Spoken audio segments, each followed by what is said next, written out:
EcoHub podcast.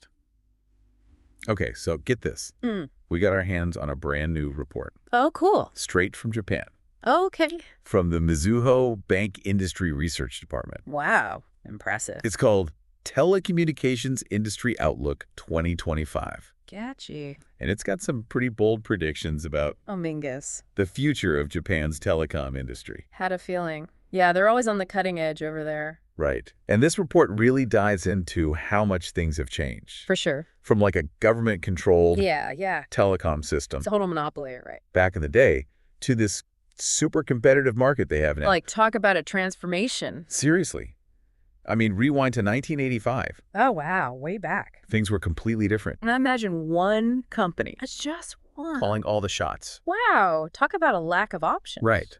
But then, 1985 hits, liberalization happens. Things opened up. And suddenly, it's a free-for-all. A telecom explosion. Exactly. Yeah. And you know what else is crazy? What's that? Japan was actually way ahead of the game when it came to Ahead of the game in what? mobile internet.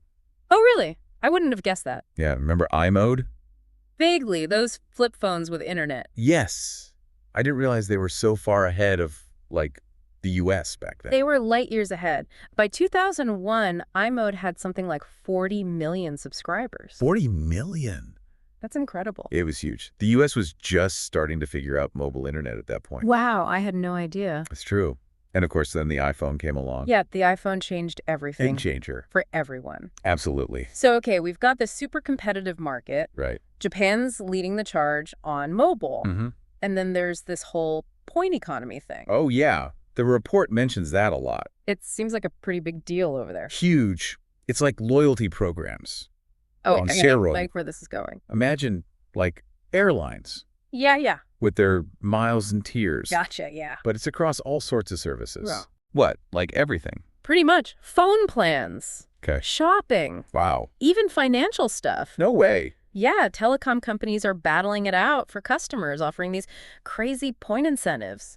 So it's not just about minutes and data anymore. Nope. It's about who can hook you with. The best point system. That's actually pretty smart. It's strategic. Yeah, when you think about it. Definitely.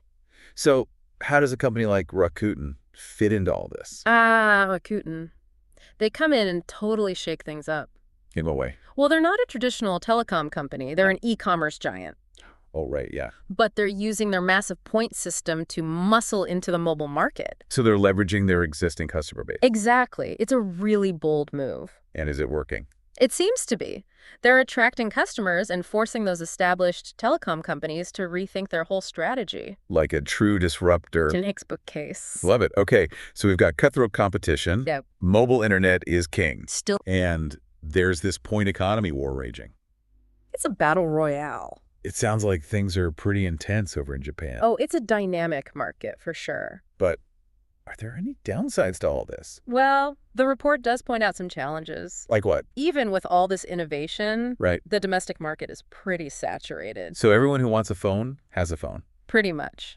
Yeah. And even that amazing point-based economy Yeah. has its limits. Like you can only accumulate so many points, right? Exactly. At some point, people are going to hit a ceiling. So where do they go from there? That's the million-dollar question. Well, this report actually includes a cautionary tale Oh, tell me more. from the U.S. Oh, okay. AT&T tried to diversify Okay. by getting into the media business.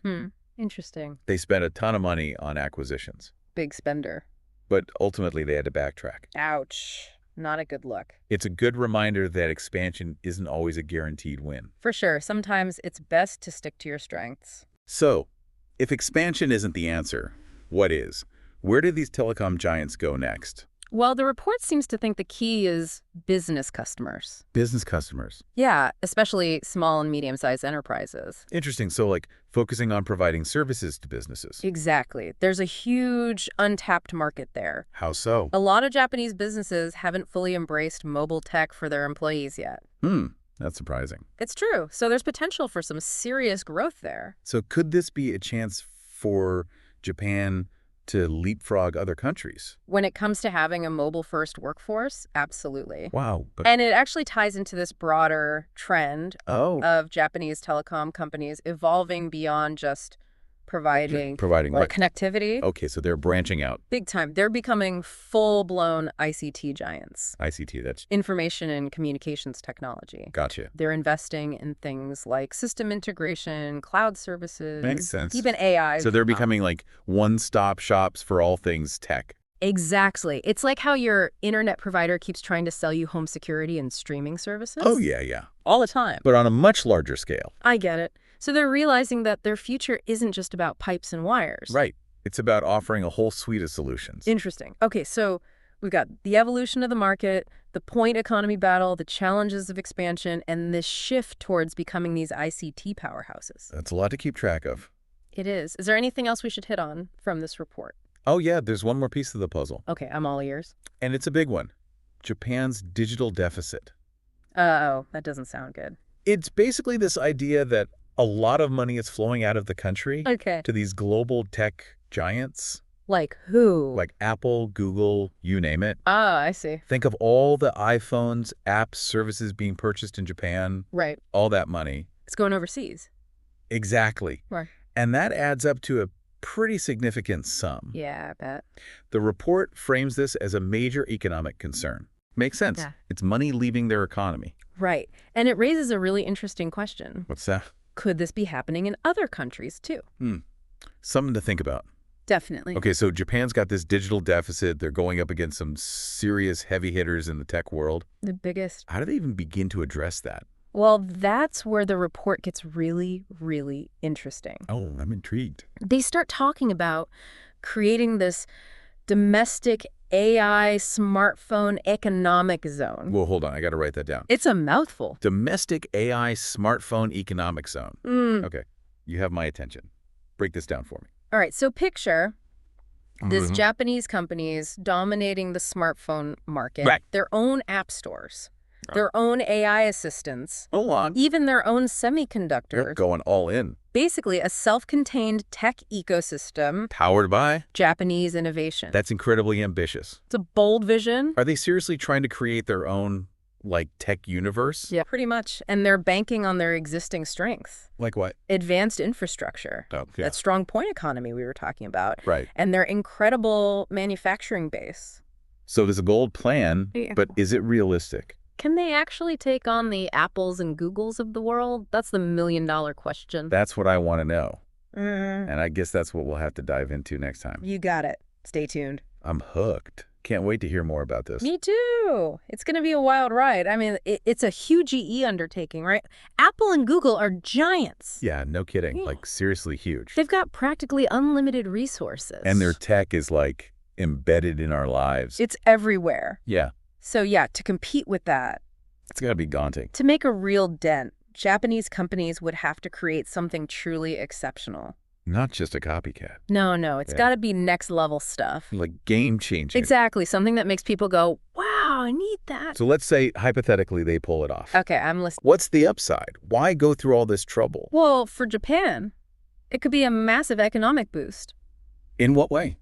Think about it. More jobs, more innovation happening within the country, Right, keeping those brains at home. and all those profits from digital services. Instead of going to... Silicon Valley stays right there in Japan. Okay, that makes sense. But it goes beyond just money.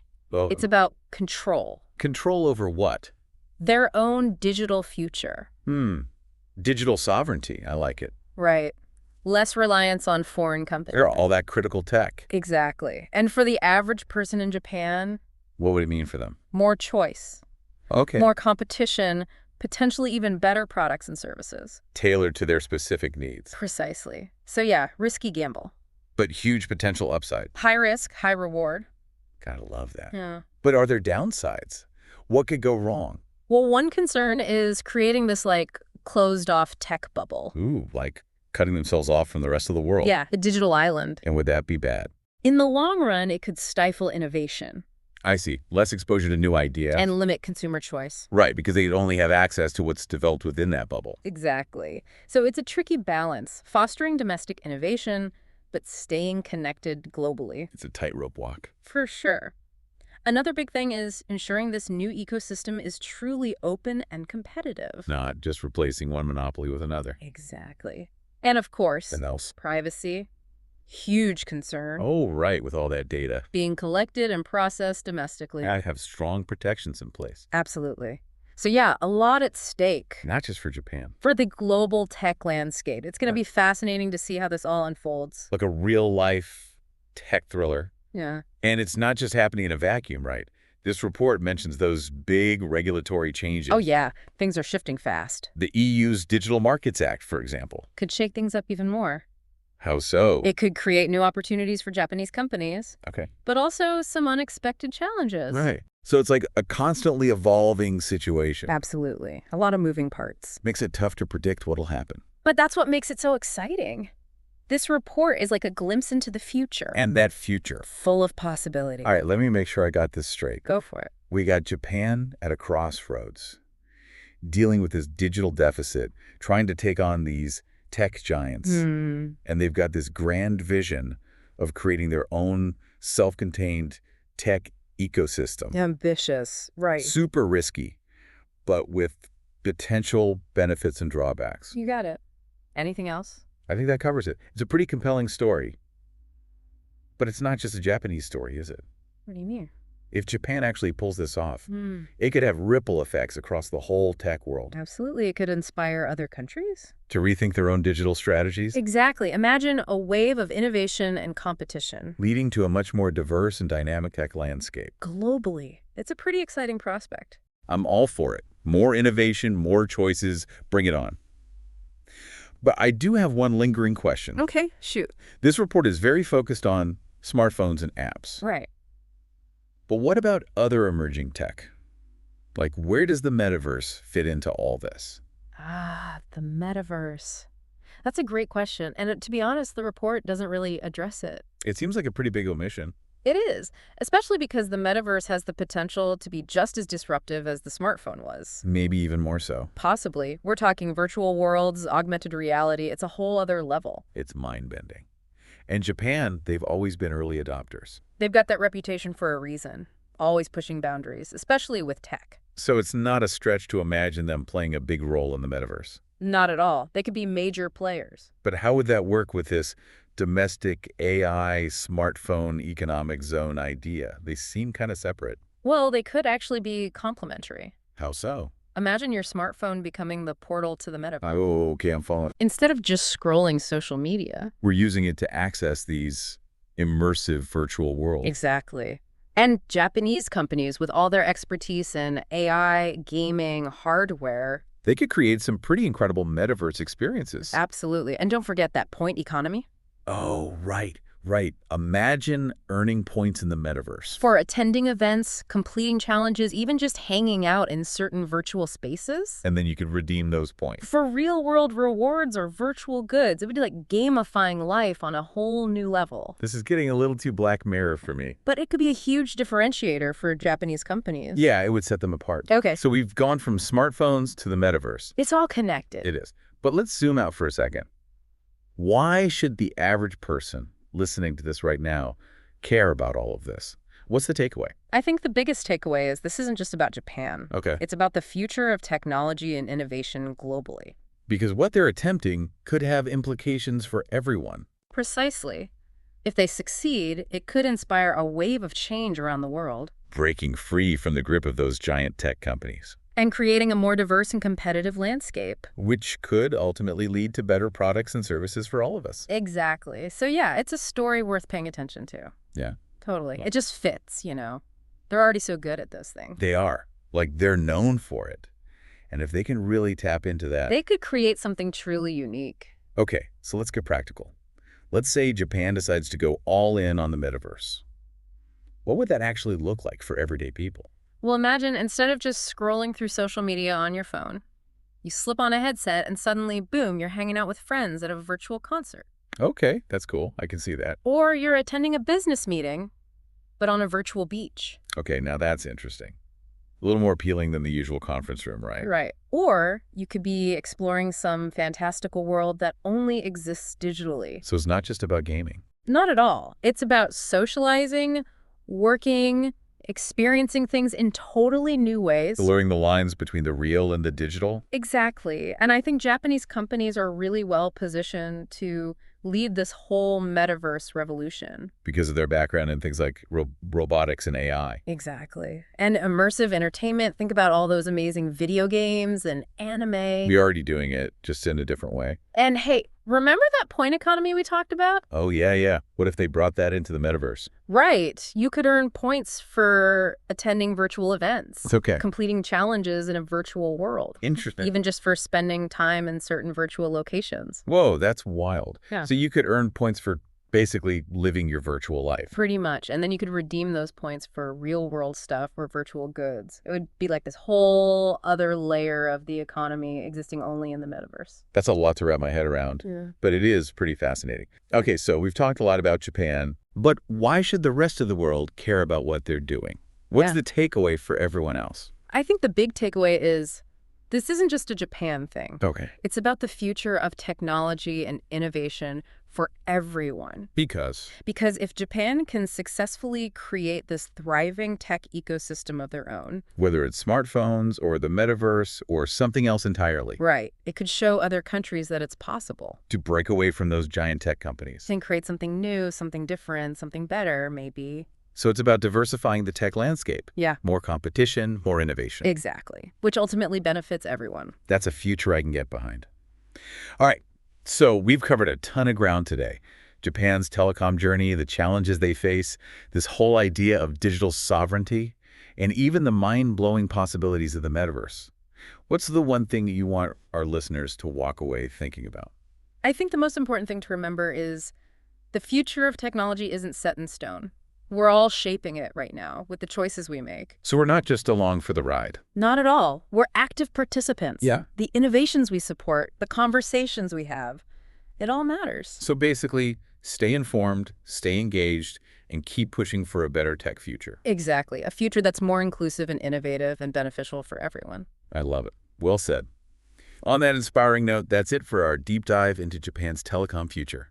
Thanks for joining us on the EcoHub podcast. We'll catch you next time.